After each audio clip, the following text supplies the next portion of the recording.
예, 할렐루야 샬롬 하고 우리 인사합니다. 할렐루야 샬롬 샬롬 샬롬 샬롬 샬롬 샬롬. 하나님 사랑합니다. 여러분 주 안에서 사랑합니다.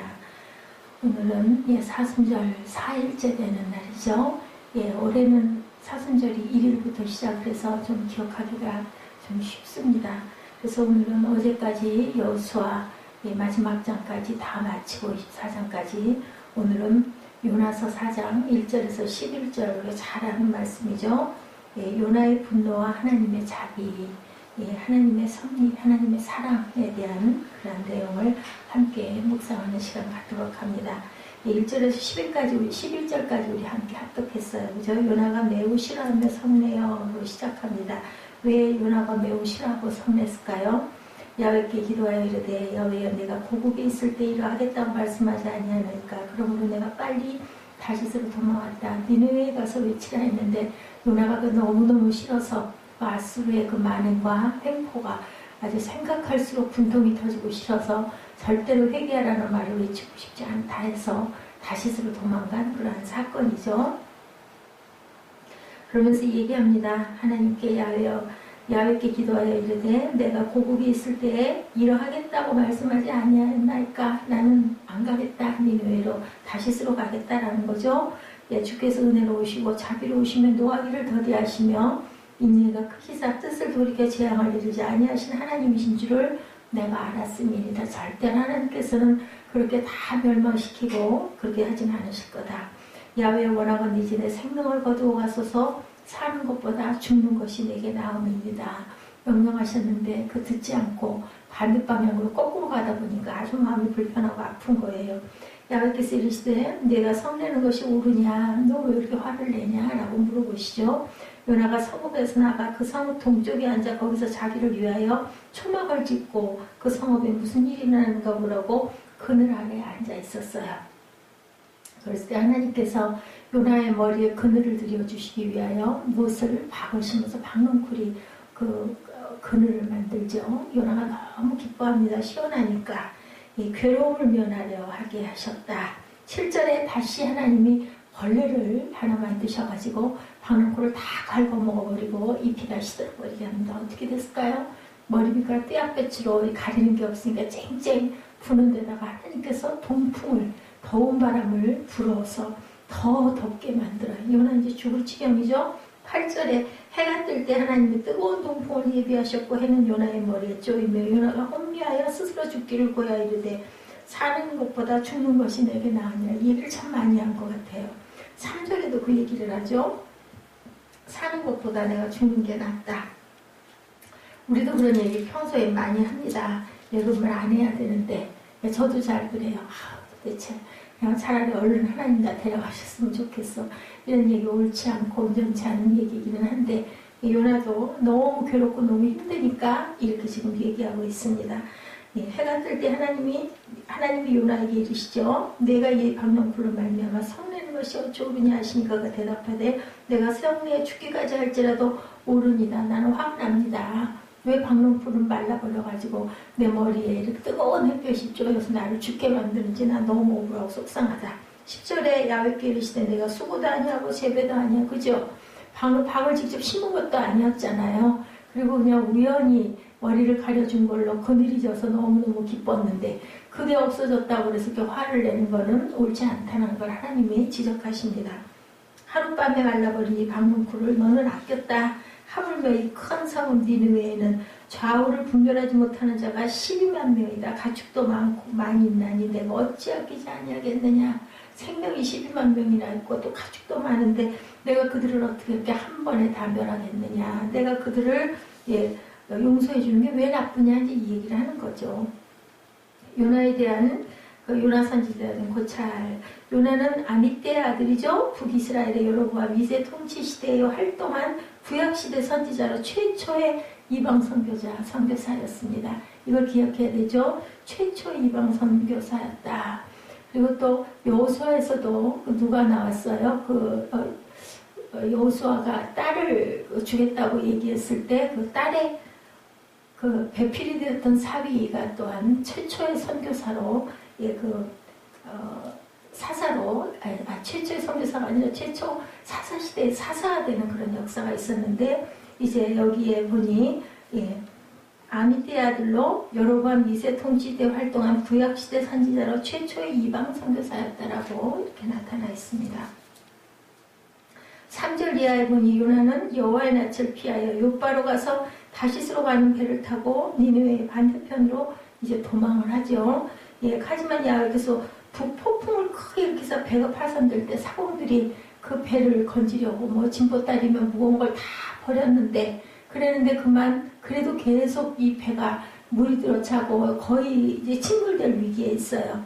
더욱 위태롭게 되니까 이게 도대체 누구 때문이냐. 그 구약시대에도 그렇고 옛날에는 도대체 이게 그 용왕님이, 우리나라에도 그런 게 있죠. 용왕님이 아무래도 노하셨나 보다.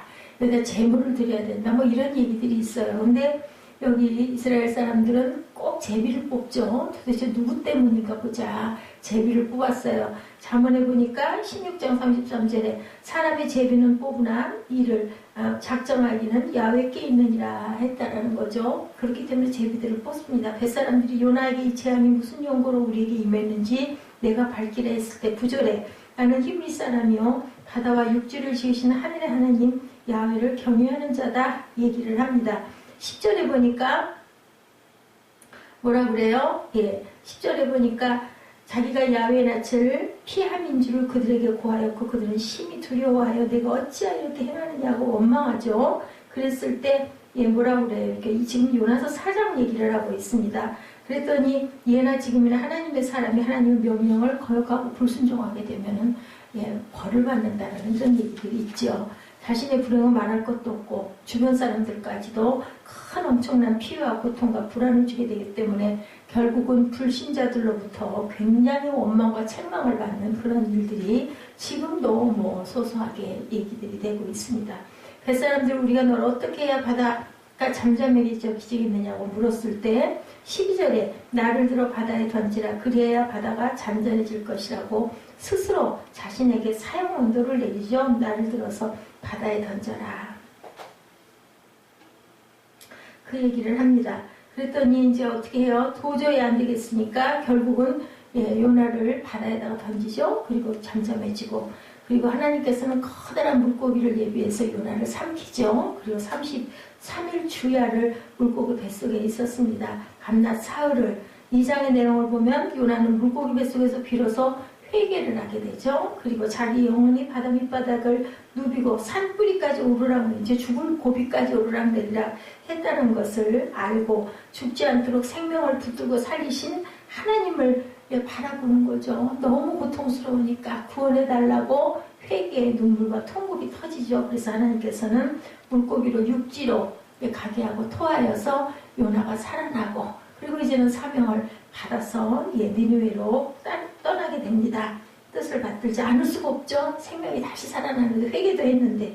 니느웨는 아수르의 가장 큰 도시죠. 창세기 10장 12절에 보면 영걸이었던 니무롯이 건설한 성읍들 중 하나였었죠. 메소포타미아에서 가장 오래된 규모가 가장 큰 도시로 둘레가 96km나 되었고 티그리스 강 동편에 있었으며 아수르 전성기의 수도이기도 했습니다. BC 760년경에 요나가 니느웨를 방문했었다는 기록이 아수르 역사에도 기록이 되어 있어요. 실제 있었던 일이죠. 아까 기억난 그 첫 번째 사사 악사의 남편이죠. 엘리옷이라고 하죠. 제가 이름이 생각이 나지 않았습니다. 요나서 1장 2절에 니느웨의 악독이 내 앞에 상달되었다고 하시면서 요나에게 가서 그것을 쳐서 외치라고 이렇게 명령하시죠. 그 죄악들은 크게 세 가지로 윤리적인 죄, 그리고 또한 마지막 음란, 방탕 이런 것들이 심했고, 그리고 사회계층 간의 강포, 뭐 강자들이 그 약자들을 괴롭히고 악하게 구는 그런 강포, 그리고 우상숭배의 죄로 심판에 대한 사선 경고도 여러 차례 그 선지자들이 했겠죠. 예로 아수르는 나약한 왕들의 쇄국 정책으로 국력이 쇠약해졌고, BC 주님이 오시기 전이죠. 768년에는 6월에 일식으로 백성들이 두려움과 공포에 떨게도 하셨으며, 지금 주님이 오시고 나서 2017년이니까 768 8년을 더하면은 한 2008년 전 얘기입니다. BC 765년에 또한 전염병 3년 후죠. 전염병이 전국을 휩쓸어서 인명과 가축의 많은 그 죽음을 겪게 했으니 얼마나 무섭고 두려웠을까요? 언제 누가 어떻게 우리 식구 중에 누가 죽을지도 모른다. 우리나라에도 그때 벼랑간에 한번 외국에서 무슨 돌림병이 들어왔다고 그래가지고 어디 외국도 못 나가고 열만 조금 나도 조금만 체해가지고 조금 토하고 그러면 아주 난리가 났었던 그러한 일이 있었어요. 두렵죠. 아주 불안하죠. 그리고 막 매스컴에서 떠들면 더더군다나 더 이제 그런 부분 때문에 아주 모든 사람들이 화제가 그 화제고 그러다 보니 모두 다 아주 그냥 거의 공포스러웠던 그런 적이 있었습니다. 그 당시는 얼마나 심했을까. 지금 의학도 발달되고 병원도 많고 그리고 또 교통수단도 아주 발달되어 있는데 그 당시에는 아마 지금보다 훨씬 열악했을 것 같은데 얼마나 두려웠을까요. 그 당시 니누에는 산불길을 걸어야 통과할 수 있을 만큼 큰 도시인데다가 막강한 경제력으로 부강했고 뛰어난 건축물로 화합한 주거 문화를 자랑했지만 역사가 밝혀왔듯이 어느 시대를 망라하고 사람이 부강하게 되면 어떻게 돼요? 여유가 생기고 그죠? 그러다 보면은 음란해지고 방탕해지고 먹고 마시고 놀고 그러다 보니까 그 방탕이 끝이 없었다. 강포로 객기를 일삼게 되거나 아주 그냥 포악을 떠는 거죠. 자기 권세를 가지고 그리고 사람들을 괴롭히는 거죠. 부귀영화에 대한 상실, 불안감 때문인지 미신우상을 정신없이 섬기고 멸망을 재촉하는 사례. 그렇게 되면 점치는 그런 문화가 아주 발달됩니다. 우상 숭배하고 도대체 어떻게 될 것이냐, 누구를 섬겨야 되냐, 어떤 신에게 절해야 되냐, 이런 얘기들이죠. 오늘 우리 한국의 죄학생도 어느 면으로는 하나님의 무서운 심판, 어느 나라는 어느 민족은 여기서 예외가 될 수는 없죠. 예, 항상 두려움을 갖게 된다. 나온 선지자 누구죠? 다윗에게 항상 아주 옳은 얘기를 했던 선지자죠. 화 있을진저 피성이여 그 속에서 계율과 강포가 가득하며 늑탈이 떠나지 아니하는도다. 휙휙하는 채찍 소리, 꽝꽝하는 병거 바퀴 소리, 또 뛰는 말, 달리는 병거, 충돌하는 기병, 번쩍이는 칼, 번개 같은 창, 살육당한 때에 큰 무리의 죽음, 무수한 시체여 사람이 그 시체에 걸려 넘어지니 이는 마술의 주인된 아리따운 기생의 음행을 많이 함을 인하니라. 그가 그 음행으로 열국을 미혹하고 그 마술로 여러 족속을 미혹하느니라. 만군의 야훼의 말씀에 내가 내 대적이 되어 내 치마를 걷어쳐 내 얼굴을 이르게 하고 이렇게 쭉 나온 3장 1절에서 7절까지 증거합니다. 마지막 7절에 보면 그때 너를 보는 자 한 댁에서 도망하며 이르기를 니느웨가 황무하였도다. 누가 위하여 애곡하면 내가 어디서 너를 위로할 자를 구하려 하리라 하시도다. 니느웨 니느웨 성의 아주 너무 무서운 그러한 죄악상에 대한 얘기를 여기 이렇게 나온 선지자가 이렇게 선포하는 내용들이 있습니다. 로마서 2장 5절에도 다만 내 고집과 회개치 아니한 마음을 따라 진노의 날 곧 하나님의 의로우신 판단이 나타난 그날에 임할 진노를 내게 쌓는도다. 우리가 회개하지 않고 계속 악한 길로 치닫고 우상을 숭배하고 이렇게 세상을 어지럽히게 되다 보면 끝까지 회개하지 않으면 진노의 날에 내 단을 쌓여 거기에 처형받기 위한 단이라는 뜻이죠. 요나가 니느웨의 구원을 원치 않았던 이유가 바로 여기 있었다. 아주 무서운 죄악상을 가지고 있었던 그러한 도시였기 때문이다. 오랫도록 역사 속에 여러 차례 아수르가 이스라엘을 침공했고 하나님을 사람들을 사로잡아갖고 재산을 약탈해간 아수르의 대도시 니느웨를 구원해 주시려는 그러한 하나님의 처사가 아주 요나는 마땅치 않았던 거예요. 요나가 가서 회개시키라는 하나님 깊은 뜻을 이해하지 못하죠.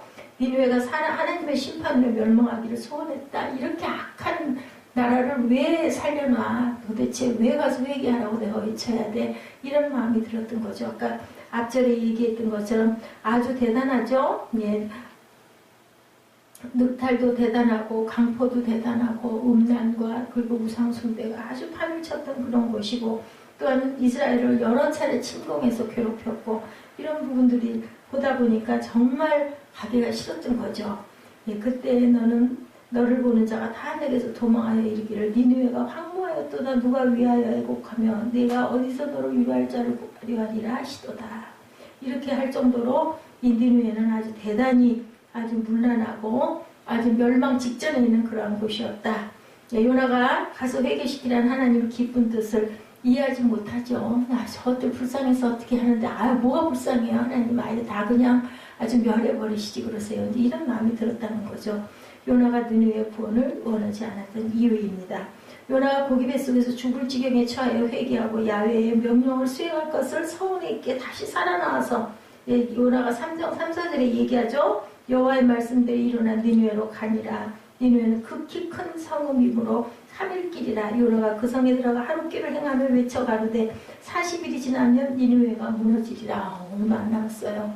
언제일지 모른다가 아니라 딱 날짜를 얘기하죠. 40일이 지나면 니느웨가 이제 무너질 거다. 5절 이하에선 느느웨 백성이 하나님을 믿고 왕과 백성들과 짐승까지 금식을 선포하고 전적으로 애통하고 자복하는 그 모습이 아주 철저하게 나타나 있습니다. 3장의 5절에 그렇게 나타나 있죠. 죄악을 떠나 악한 길에서 돌이킨 모습을 보시고 하나님께서 재앙 대신 긍휼의 은혜와 용서로 그 성을 멸하지 않게 됐다. 결국은 불쌍히 여기셔서 구해주시는 사건이죠. 주께서는 은혜로우시며 자비로우시며 노하기를 더디하시며 인애가 크시사 뜻을 돌이켜 재앙을 내리지 아니하실 줄을 알았다고 누가 이미 요나는 그렇게 생각했다는 거죠. 요나의 편견은 아직도 변함이 없어 성을 떠나 언덕에 초막을 짓고 니느웨가 하나님의 심판으로 멸망하게 되는 모습을 보고자 하면서도 절대로 하나님께서는 그들을 다 멸하지 않을 것이라는 것을 알고 있었다고 이렇게 본문 4장 3절에 얘기합니다. 4절에 야훼께서는 너의 성냄이 어찌 합당하냐 라고 오히려 반문을 하시죠. 6절에 야훼께서 박농쿨을 준비해서 요나 왜 햇빛을 가려주게 너 좀 깨달아봐라 한 거죠. 햇빛 가렸다가 그걸 다 태워서 없애버리니까 요나는 죽을 것 같으니까 막 원망을 해서 하나님을 나를 차라리 죽여달라고. 나 뜨거워서 도저히 살 수가 없다고. 그러니까 너 왜 화내니? 네가 그거 재배하고 네가 심었니? 그 우연히 너를 그렇게 가려줬던 그런 그 고마운 그런 박농쿨을 그걸로 인해서 네가 왜 화를 내니? 이렇게 말씀을 합니다. 9절에. 그리고 10절 11절에 야훼께서 내가 수고도 아니하고 배양도 아니하고 하룻밤에 났다가 하룻밤에 망한 이 박농쿨을 내가 아꼈지 않니? 아낀 이유는 뭐예요? 햇빛 가리개로 쓸 수 있어서 아꼈던 거죠. 사랑이 있어서 그랬던 것은 아닙니다. 하물며 내가 이 큰 성읍 니느웨에 그 많은 사람 12만 명과 그리고 육축들을 이렇게 많은데 내가 어찌 그들을 아끼지 않겠느냐. 이렇게 말씀하심으로 긍휼과 은혜며 사랑이 무한하신 하나님을 죄인들을 보시고 걱정하신다. 그죠? 때를 자꾸 늦추고 오래 참고 계시는 이유는 우리를 회개하게 하기 위함이죠. 그래서 주님을 보내시고 주님도 또한 땀방울이 핏방울이 되도록 기도하신 사건을 우리가 알 수가 있습니다. 그러한 기간 사순절입니다. 이 길은 하나님의 구원 계획을 알아보지도 못하고 선교 사명을 저버리고 다시스로 도망가는 요나를 거센 파도로 길을 막으시고 제비뽑기로 거기에 걸리게 하시고 하나님의 섭리죠. 스스로의 죄를 공기 자백하게 하시고 스스로 사형 언도를 내려 바다에 던져 달라 하게 되고 큰 고기를 예비하시고 통째로 삼키게 하시고 그리고 그 속에서 못 견디도록 얼마나 답답하고 숨이 막혔을까요? 그 깜깜하고 뜨끈뜨끈한 그 물고기 뱃속에서 숨도 못 쉬겠죠. 뭐 말할 수도 없죠. 그게 하루가 아니라 3일이었습니다. 뭐 거기서 고백이 안 나오면 그건 뭐 사람이 아닐 것 같아요. 설령 뭐 회개가 아니어도 나 죽겠습니다. 뭐든지 시키는 대로 하겠습니다. 잘못했습니다. 무조건 나오죠. 우리 아이들 잘못했을 때 부모님 그 무섭게 요즘에 뭐 그런 일도 많지도 않지만 어쨌든 잘못을 체벌을 할 때 아이들이 그러죠. 무조건 잘못했다고. 다시는 안 그러겠다고. 그러면 부모가 어떻게 해요? 슬그머니 매를 내려놓게 되죠. 약속을 받죠. 뭐 반성문도 쓰게 하죠. 이런 그 내용이죠. 큰 고기를 예비하신 사건. 니느웨가 금식하며 회개하고 불의와 죄악에서 떠난 것을 보시고 심판을 돌이키시고 그 용서와 구원으로 바꾸셨는데 거기에서 그냥 요나는 너무너무 화가 났던 거죠. 원수시에온 니느웨의 구원을 너무나 못마땅하게 생각한 철부지 요나를 박농쿨과 벌레와 뜨거운 동풍으로 체험을 통하여서 네가 그거 깨달아야 된다. 너 그거 잘못하는 거야. 너 잘못 생각하는 거야. 누구에게 말씀하세요? 저와 여러분에게 하나님께서 오늘 말씀하십니다. 네 이웃이 너한테 잘못했니? 근데 너는 어땠었니? 네 자신도 좀 돌아보지 그러니 그런 얘기를 하고 계시죠.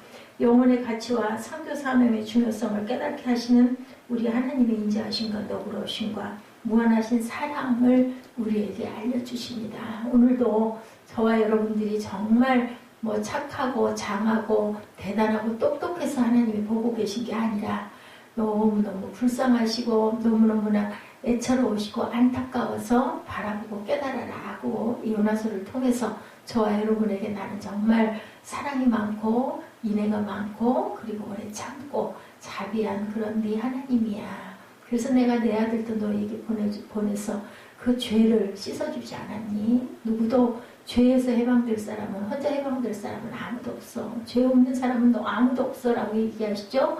그것은 행위로도 율법으로도 해결될 수가 없단다. 나밖에 내 아들밖에 내 아들의 피에 보혈로 그 사해주는 그것밖에 없어. 대신 십자가에 내 아들이 영원히 너희들을 구원하시려고 영원한 생명을 주려고 그 십자가에 아주 스스로 혼자 대표로 못 박혀서 피 흘리고 살찌고 3일 동안이나 무덤에 있다가 부활하지 않았니? 요나가 바로 이 예수님의 표본을 보여주죠. 그래서 부활의 생명이 된 그런 사건입니다. 영혼의 가치, 선교 사명을 우리가 요나서를 통해서 깨달습니다. 중요한 사명, 영혼 구원을 얻은 사람이 지옥 형벌을 면케된 감격적인 기쁨을 이기지 못해 눈물로 감사드리며 주변의 지옥 가본 영혼들을 구원해야겠다는 성령의 뜨거운 그러한 아주 열정이 솟아나야 되겠죠. 한 영혼을 하나님께서는 뭐라고 그러셔? 천하보다 귀하게 여긴다고 말씀하시죠. 주님과 같이 영혼을 가장 귀하게 알고 뜨겁게 사랑하는 사람이 모든 것을 투자하고 희생하면서 위험과 죽음까지도 불사하고 복음의 제물이 될 수 있는 그러한, 그래서 전부 다들 은혜 받고 예수님을 그 직접 부활을 목격한 그러한 그 12제자, 그리고 또 500인의 눈에도 보였다고 그러죠. 우리가 다 성경에 기록되지 못한 많은 사람들이 그저 순교를 기쁘게 감당한 것. 우리는 죽어도 그냥 죽는 게 아니다. 다음 분명히 우리는 영원한 생명을 가지고 살게 되기 때문에 천국에서 주님과 살기 때문에 우리는 그런 거 두렵지 않다. 그리고 생명을 정말 무서울 정도로 그죠? 그렇게 아주 처형을 아주 잔인하게 받으면서도 기뻐하면서 달려갔다라는 것. 사도행전 10장 24절이죠. 나의 달려갈 길과 주 예수께 받은 사명 곧 하나님의 은혜의 복음 증거하는 일을 마치려 하면은 나의 생명을 조금도 귀한 것으로 여기지 아니하겠노라. 이렇게 고백한 그러한 그 말씀을 오늘 이 아침 사순절 나흘째 되는 날 우리가 깊이 묵상하시고 항상 하나님을 증거하고 때를 얻든지 못 얻든지 주님의 그 복음을 기쁜 굿뉴스죠. 증거해서 한 영혼이라도 지옥에 떨어지지 않고 천국을 함께 가기를 한 형제가 될 수 있기를 건져내는 그러한 그 요나처럼 회개시키는 하나님의 은혜처럼 그런 은혜가 우리에게 항상 임하여서 모든 주변에 하나님을 증거하는 선교의 사명을 다 하시는 저와 여러분 되시기를 주님의 이름으로 축복합니다. 기도하시겠습니다.